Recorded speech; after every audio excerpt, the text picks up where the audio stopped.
Hello everyone, welcome to my channel tips on mathematics. So linear algebra के आज के इस वीडियो में हम डिस्कशन करने वाले हैं डिटर्मिनेंट से रिलेटेड एक टॉपिक है मैट्रिक्स से रिलेटेड, जो कि है माइनर एंड कोफैक्टर्स। तो मैं आपके जानकारी के लिए बता दूं कि इसके प्रीवियस में हमने कई सारे जो है लीनियर अलजेब्रा के टॉपिक डिस्कशन किए हैं, जिसमें हमने matrix and types of matrix, properties and determinants सारे के सारे हमने डिस्कस कर लिए हैं। देन तभी जा कर के हम जो है आज पहुँचे हैं minor and the cofactor of the matrix. ठीक है, तो थोड़ा सा इम्पोर्टेंट हो जाता है ये, क्योंकि क्वेश्चन किस टाइप से बन जाए वो इन जनरली बेसिकली हमें आइडिया नहीं होता है। तो क्वेश्चन का जो पैटर्न है वो कहीं से भी ले लिया जा सकता है, तो वहाँ पर ज़रूरत पड़ जाती है हमें हर एक टॉपिक को वन बाय वन जानने की। ठीक है, तो स्टार्ट करते हैं। तो माइनर देखिए क्या होता है, हम कुछ बेसिक माइनर भी इसमें हम डिस्कस करेंगे, हालांकि आप लोगों को पता भी होगा। It is the determinant obtained by the deleting ith row and the jth column in which aij lies.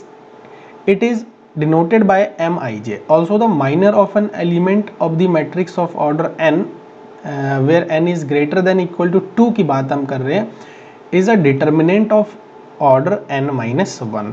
अब देखो यहाँ पर क्या कहा जा रहा है कि अगर हमें किसी भी पर्टिकुलर एलिमेंट का माइनर निकालना है तो हमें उसका जो भी एलिमेंट है, लाइक जैसे ए आई जे एलिमेंट है और इसका हमें माइनर निकालने हैं, तो ith row and jth column को हम क्या करेंगे, डिलीट कर देंगे। क्लियर है?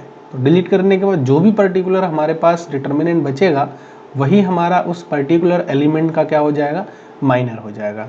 देन यहाँ पर थोड़ा सा ये बता रखा है कि आपका जो हम यहाँ पर बात कर रहे हैं वो n is greater than equal to 2, तो कहीं ना कहीं 2/2 ऑर्डर का, देखो एक सबसे पहले तो हम 2/2 ऑर्डर का हम माइनर ले रहे हैं। बहुत आसान होता है, ये आपको पता ही होगा। जब भी 2/2 ऑर्डर डिटर्मिनेंट का जो है ऑर्डर का जो डिटर्मिनेंट होता है, मैट्रिक्स होता है, उसका अगर हमें माइनर निकालना होता है तो लाइक पहले वाले का क्या करता है, जस्ट अपोजिट वाला हो जाता है। जैसे 1 है तो यहाँ पर मैं लिख देता हूँ 1 2 3 4। तो देखो यहाँ पर क्या कहा है कि अगर मैं पहला वाला एलिमेंट उठा रहा हूँ तो इसके करस्पॉन्डिंग जो हमारे पास रोज आएंगे एंड जो कॉलम्स आएंगे, इसके करस्पॉन्डिंग रो हमारे पास है ये, कॉलम हमारे पास है ये। बच क्या रहा है हमारे पास, 4 बच रहा है। तो मतलब 1 का जो हमारे पास माइनर होगा वो हमारे पास कितना हो जाएगा, 4 हो जाएगा। ऐसे ही सिमिलरली अगर मैं बात करूँ 1 2 3 4, अगर मैं 2 के माइनर की बात करूँ तो करस्पॉन्डिंग एलिमेंट रो कॉलम देखने हैं तो हमारे पास कितना आ रहा है, 3 आ रहा है। तो नेक्स्ट अगला अगर मैं बात करूँ 3 के लिए, तो 3 के करस्पॉन्डिंग ये आ रहा है तो हमारे पास 2 हो जाएगा इसका अपोजिट वाला। ठीक है, 2/2 के लिए तो बहुत आसान होता है। ऐसे ही 4 के लिए अगर मैं बात करूँ, यहाँ पर 4 के लिए अगर मैं बात करूँ, फोर्थ एलिमेंट के लिए, तो ये एलिमेंट आ रहा है ना, तो जनरली हमारे पास ये एक रो और ये रो और ये कॉलम हमारा हाइड हो जाएगा। क्या बचेगा, 1 बचेगा। तो यहाँ से इस प्रकार से हम जो है माइनर्स को कैलकुलेट कर सकते हैं। ठीक है, तो होप कि 2/2 वाले माइनर के लिए तो आपको समझ में आ ही गया होगा और आपको पता भी था आई थिंक पहले से। तो नेक्स्ट जो है हम यहाँ पर 3/3 डिटर्मिनेंट मैट्रिक्स का जो है माइनर हम जो है यहाँ पर कैलकुलेट करते हैं। तो देखो पहला वाला जो एलिमेंट है, एंड जनरली अगर मैं पहले वाले MIJ से हम इसको डिनोट करते हैं माइनर्स को, तो MIJ मतलब देखो M11 एलिमेंट ना, first row and first column. तो यहाँ से फर्स्ट रो फर्स्ट कॉलम के लिए यही आ रहा है जो हमारे पास बच रहा है। जैसे ये वाले और ये वाले डिटर्मिनेंट हमारे पास बच रहे 5 6 2 3, तो 5 6 2 3। तो इस प्रकार से हम जो है हर एक एलिमेंट का क्या कर सकते हैं, को माइनर सम जो है फाइंड आउट कर सकते हैं। ऐसे ही अगर मैं दूसरे रो पर जाऊं तो दूसरे रो के लिए जो है यहाँ पर मैं दिखा देता हूँ उसको। दूसरे रो के लिए ये वाला रो आ रहा है और पहला वाला कॉलम आ रहा है। देन हमारे पास 1 2 2 3, तो 1 2 2 3 आ रहा है। देन माइनर कैलकुलेट करेंगे तो हमारे पास माइनस का 1 आ जाएगा। तो इस प्रकार से हम जो है 2 1 2 2 एंड 2 3 भी कैलकुलेट कर लेंगे। ऐसे ही तीसरे वाले रो पर जाएंगे, तो जब तीसरे वाले रो पर जाएंगे तो उस कंडीशन में भी हम ऐसे ही तीसरे वाले रो और पहला वाला कॉलम के हिसाब से हर एक एलिमेंट का हम कैलकुलेट कर सकते हैं। तो 1 2 5 6 यहाँ से हो जाएगा, तो यहाँ से जो है 1 2 5 6 हो जाएगा, तो 6 और यहाँ पर 10, तो माइनस का यहाँ पर कितना आ जाएगा, 4 आ जाएगा। सिमिलरली हम इन्हीं एलिमेंट्स के लिए भी कैलकुलेट कर सकते हैं। ठीक है, तो ये जो है हमने अभी क्या देखा है, कोफैक्टर माइनर देखा है अभी किसी भी मैट्रिक्स का। और किसी भी मैट्रिक्स में बात हम कर रहे हैं 2/2 और 3/3 जो कि स्क्वायर मैट्रिक्स है। क्लियर। और जनरली कोफैक्टर और माइनर जो हम निकालते हैं वो हम स्क्वायर मैट्रिक्स का ही निकाल सकते हैं। ठीक है। नाउ नेक्स्ट है डेफिनेशन, हम कोफैक्टर पर बात कर रहे हैं। कोफैक्टर इज नथिंग बट, ये हमारे पास क्या होता है, cofactor of an element Aij is denoted by Aij is defined as the, जैसे Aij एलिमेंट है तो हम क्या कर देते हैं, -1 की पावर i और j कर देते हैं प्लस में, और साथ में जो माइनर हम निकाल रखते हैं उस पर्टिकुलर एलिमेंट का, उससे हम मल्टीप्लाई कर देते हैं। जस्ट सिंपल है। ठीक है। जो यहाँ नंबर होंगे, जो भी रो जो भी कॉलम होगा, उस -1 की पावर में उतने को हम ऐड कर देंगे, नंबर ऑफ रो और कॉलम को, एंड देन माइनर उस पर्टिकुलर एलिमेंट का, where Mij is the minor of Aij। तो ये भी बहुत आसान है। देखो ये मैट्रिक्स है और इस मैट्रिक्स का हमने क्या किया, सबसे पहले तो माइनर कैलकुलेट कर लिया हमने, देन हमने क्या किया, कोफैक्टर्स हम इसका निकाल रहे हैं। कैसे निकाल रहे हैं वो एक हम देख लेते हैं, देन बाकी जैसे मैं निकाल रहा हूँ A11, ये हमारे पास कोफैक्टर है, तो -1 टू द पावर 1 + 1 हो जाएगा, तो देन 1 + 1 हो जाएगा, Mij M11 हो जाएगा, और M11 हमारे पास कितना है, 5 आया, दैट इज -1 एंड देन 5, तो यहाँ से कितना हो जाएगा हमारे पास 5 आ जाएगा। तो इस प्रकार से हम सारे के सारे कोफैक्टर्स को भी कैलकुलेट कर सकते हैं। थोड़ा सा जनरली मैं आपको जनरल आइडिया दे देता हूँ। देखो जब हम 3/3 का कोफैक्टर निकालते हैं ना, तो थोड़ा सा यहाँ पर एक शॉर्ट ट्रिक हम यूज़ कर सकते हैं बेसिकली। तो उसमें क्या होता है, जैसे हम डिटर्मिनेंट में हम जनरली, मैं आपको बना करके बता देता हूँ यहाँ से। देखो मैट्रिक्स में एलिमेंट वाइज अगर आप देखें तो 1 1, अगर मैं 3/3 की बात करूँ, 1 2 1 3, ऐसे ही 2 1 2 2 2 3, ऐसे ही 3 1 3 3 3 2 एंड 3 3। ठीक है, ये हमारे पास एलिमेंट्स होते हैं। अब आप देखो हम क्या करते हैं, जब भी हम कोफैक्टर्स निकाल रहे हैं, तो देखो ये वाले पार्ट को आप देखो, ऑब्जर्व करो, जो भी नंबर ऑफ रो है, नंबर ऑफ कॉलम है, वो पावर में जाकर के उस दोनों को हम क्या कर रहे हैं, ऐड कर रहे हैं। तो जब भी -1 की पावर अगर हमारे पास एक इवन होता है तो वो प्लस का 1 हो जाता है। ऐसे ही -1 टू दी पावर अगर ऑड हो जाता है तो वो हमारा -1 रहता है। तो अगर देखो दोनों को ऐड कर रहे हैं तो हमारे पास क्या आ रहा है, एक इवन नंबर आ रहा है ना, 2 आ रहा है, जो कि हमें प्लस का दे देगा यहाँ पे, है ना, प्लस। ऐसे ही देखो ये हमारे पास माइनस दे देगा, ये हमारे पास और इवन नंबर आ रहा है तो ये हमारे पास प्लस आएगा, ये हमारे पास माइनस आएगा, ये हमारे पास प्लस साइन के साथ आएगा, ये हमारे पास 5 हो जाएगा, देन माइनस, ये हमारे पास प्लस, ये माइनस, और ये हमारे पास प्लस। तो ऑल्टरनेट चल रहा है, कन्फ्यूज़न की कोई बात नहीं है। आप जनरल क्या करेंगे, माइनर्स को आप कैलकुलेट करेंगे। ठीक है, आप माइनर्स को कैलकुलेट करेंगे, और माइनर्स को जैसे ही कैलकुलेट करेंगे आप उसके सामने सिर्फ प्लस माइनस का ऑल्टरनेट साइन आप लगा देंगे, तो वो हमारा कोफैक्टर हो जाएगा। ठीक है, वो हम इस में देख सकते हैं, इस वाले में एग्जांपल में, इससे पहले वाले एग्जांपल में आपको मैं दिखा देता हूँ।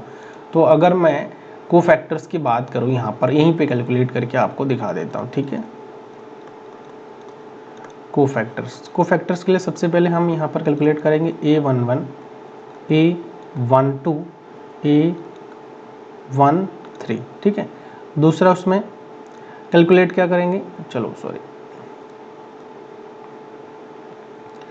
फिर A21 A22 A23, तीसरे उसमें हम कैलकुलेट करेंगे थर्ड रो के लिए 31 32 33। ठीक है, तो देखो सबसे पहले हमारा क्या काम होगा, जो हमारे पास माइनर्स आएंगे ना, हम उनको लिख लेंगे। क्लियर, माइनर्स जो आएंगे उनको लिख लेंगे।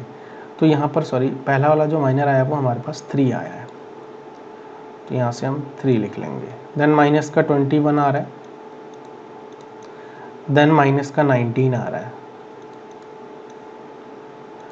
देन -1 आ रहा है, देन यहाँ से माइनस का 7 आ रहा है, देन यहाँ से माइनस का 3 आ रहा है, फिर यहाँ से माइनस का 4 आ रहा है, देन यहाँ से हमारे पास क्या आ रहा है, 0 आ रहा है, और यहाँ से हमारे पास क्या आ रहा है, 2 आ रहा है। अब नेक्स्ट जो मैं आपको बताने जा रहा हूँ वो आप यहाँ पर ध्यान से देखिएगा, और इसमें हम क्या करेंगे, मैंने अभी बताया था कि ये बेसिक आपको याद करना है, plus minus plus, minus plus minus, plus minus plus, ठीक है। पहले वाले के लिए हमें क्या साइन लगाने, प्लस का साइन लगाने, ठीक है। फिर दूसरे वाले के लिए माइनस साइन लगाने। कंफ्यूज अगर है तो आप दोनों नंबर्स को ऐड करके देख लीजिएगा, अगर ऑड आ रहा है तो माइनस लगाइए, अगर इवन आ रहा है तो आप प्लस लगाइए, ठीक है। यहाँ प्लस आ जाएगा, फिर यहाँ पर आपको माइनस देनी है, फिर यहाँ पर आपको प्लस साइन के साथ लिखना है, फिर यहाँ पर आपको माइनस साइन के साथ लिखना है, फिर यहाँ पर आपको प्लस साइन के साथ लिखना है, फिर यहाँ पर आपको माइनस साइन के साथ लिखना है, फिर यहाँ पर आपको प्लस साइन के साथ लिखना है। तो ये आप देखो कोफैक्टर हमारे बन चुका है। अब कोफैक्टर बन चुका है तो आप कैलकुलेट ही तो करनी है। तो प्लस का 3 हो जाएगा, ये माइनस माइनस प्लस का 21 हो जाएगा, ये माइनस प्लस माइनस का 19 रहेगा, ये माइनस माइनस प्लस का 1 हो जाएगा, प्लस माइनस माइनस 7 हो जाएगा, माइनस माइनस 3 हो जाएगा प्लस का, और यहाँ पर माइनस का 4 रहेगा, और यहाँ से हमारे पास 0 है, देन यहाँ पर हमारे पास ये 2 आ जाएगा। तो ये हमने कोफैक्टर को कैलकुलेट कर लिया है। आपको बहुत फार्मूला में जाने की ज़रूरत नहीं है। बेसिक आपको क्या निकालनी है, माइनस कैलकुलेट करनी है, have to calculate the minor, ठीक है ना, बिफोर कैलकुलेट द कोफैक्टर्स। तो यहाँ पर आपका बेसिक बन जाता है, ठीक। तो होप कि क्लियर हो गया है। नाउ कुछ हम यहाँ पर माइनर्स को देखते हैं जो कि है प्रिंसिपल माइनर, ठीक है। तो principal minor, definition of the principal minor, let A be an n cross n matrix, then any minor of A of order k is principal if it is obtained by deleting n minus k row and n minus k column with the same number, ठीक है। दो चीज़ें हैं, एक तो यहाँ पर leading principal minor है ऑफ ऑर्डर k का, ठीक, और दूसरा है हम प्रिंसिपल माइनर निकाल रहे हैं और एक हम निकाल रहे हैं लीडिंग प्रिंसिपल माइनर, ठीक है। तो प्रिंसिपल माइनर के लिए क्या कहा गया है कि अगर किसी ऑर्डर के का अगर हमें निकालना है, यानी माइनर ऑफ ऑर्डर के है, तो उसका जो प्रिंसिपल माइनर होता है वो हमें कैसे मिलेगा, टोटल नंबर जो उसका ऑर्डर का है और उस पर्टिकुलर जिस ऑर्डर का पूछा जा रहा है उससे हमें सब्ट्रैक्ट करके जो भी नंबर आ रहा है उतने नंबर का रो और उतने नंबर का कॉलम को हमें क्या कर देना है, डिलीट कर देना है। अभी निकाल के दिखा देते हैं। देन लीडिंग प्रिंसिपल क्या कह रहा है कि it is defined as the minor of order k obtained by the deleting last n minus k row and n minus k column. तो यहाँ पर भी सेम है, अगर हमारे पास 3 ऑर्डर का है और हमें ऑर्डर 2 का निकालना है तो 1 आ रहा है, तो लास्ट वाला लास्ट वाला कॉलम और लास्ट वाला रो को डिलीट करके बाकी जो भी हमारा बचेगा वो हमारा माइनर हो जाएगा। अभी एग्जांपल देता हूँ, बहुत अच्छे तरीके से आपको समझ में आ जाएगा। नोटेशन क्या है, we denote the principal minor of order k with A k and the leading principal minor of order k D k, ठीक है। तो प्रिंसिपल माइनर को हम किससे दिखाएंगे, ए के से दिखाएंगे, एंड द लीडिंग जो प्रिंसिपल माइनर है ऑर्डर के का उसको हम डी के से दिखाएंगे, ठीक है। अब यहाँ पर हम क्या करते हैं, एग्जाम्पल के हेल्प से समझते हैं। देखो एक एग्जाम्पल है, let A is equal to 3 cross 3 का यहाँ पर एक मैट्रिक्स है जो कि इस प्रकार से आपके सामने है। तो हमें क्या कैलकुलेट करना है, माइनर प्रिंसिपल माइनर निकालनी है ऑफ ऑर्डर 1 का। तो अगर ऑर्डर 1 कहा है, it mean k should be 1 and n is equal to given here that is equal to 3। तो यहाँ से क्या आ जाएगा, अब प्रिंसिपल माइनर ऑफ ऑर्डर 1 हमें कैलकुलेट अगर करना है तो देखो obtained by deleting n minus के, यही तो बताया था।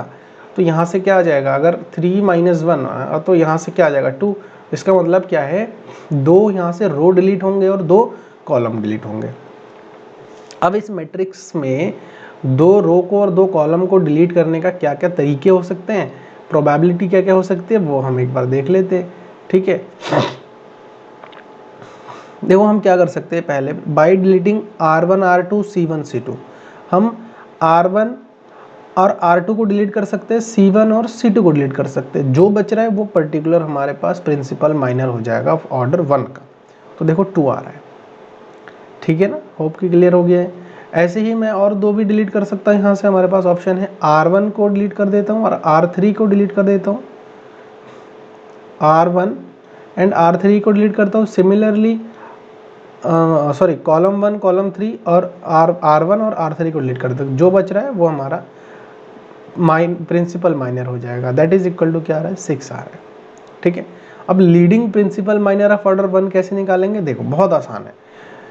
अभी लीडिंग प्रिंसिपल के लिए आपको क्या कहा गया है कि आपको लास्ट वाला रो और कॉलम डिलीट करना है। लाइक जैसे हमारे पास n माइनस के लास्ट n माइनस के बोला था, ये याद रखना आपको, लास्ट n माइनस के बोला था।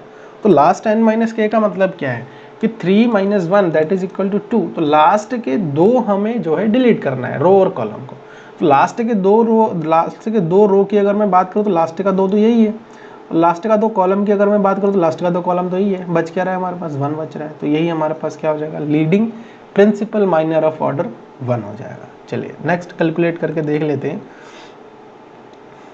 नेक्स्ट यहाँ से हम कैलकुलेट करते हैं प्रिंसिपल माइनर ऑफ ऑर्डर। चलो इसको थोड़ा सा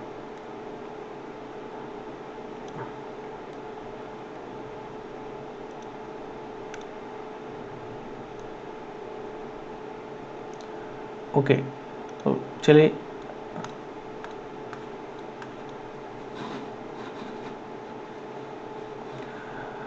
प्रिंसिपल माइनर ऑफ ऑर्डर 2। तो जब भी प्रिंसिपल माइनर ऑर्डर 2 बोला गया है तो हम यहाँ पर 3 में से 2 को सब्ट्रैक्ट करेंगे, दैट इज 1। तो एक रो को और एक कॉलम को हमें क्या करना है, डिलीट करना है हमेशा के लिए।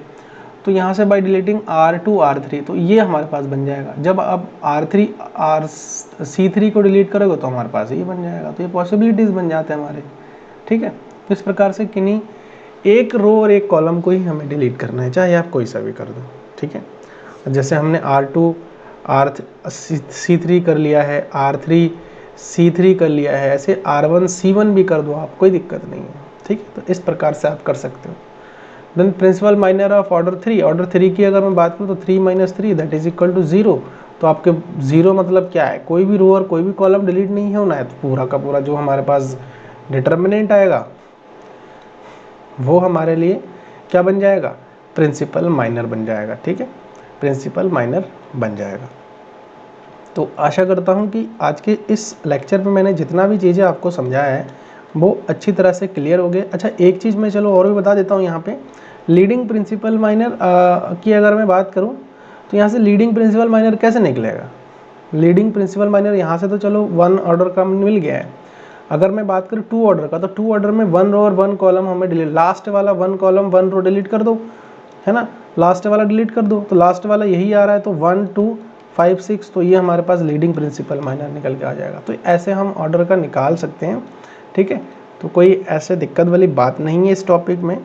तो आशा करता हूँ कि आपको सारी चीज़ें 1 बाय 1 अच्छे से क्लियर हो गया है और मैं आपको अच्छे से डिलीवर भी कर पाया हूँ, ठीक। कोई भी डाउट है तो आप कमेंट बॉक्स में मेरे को लिख सकते हैं।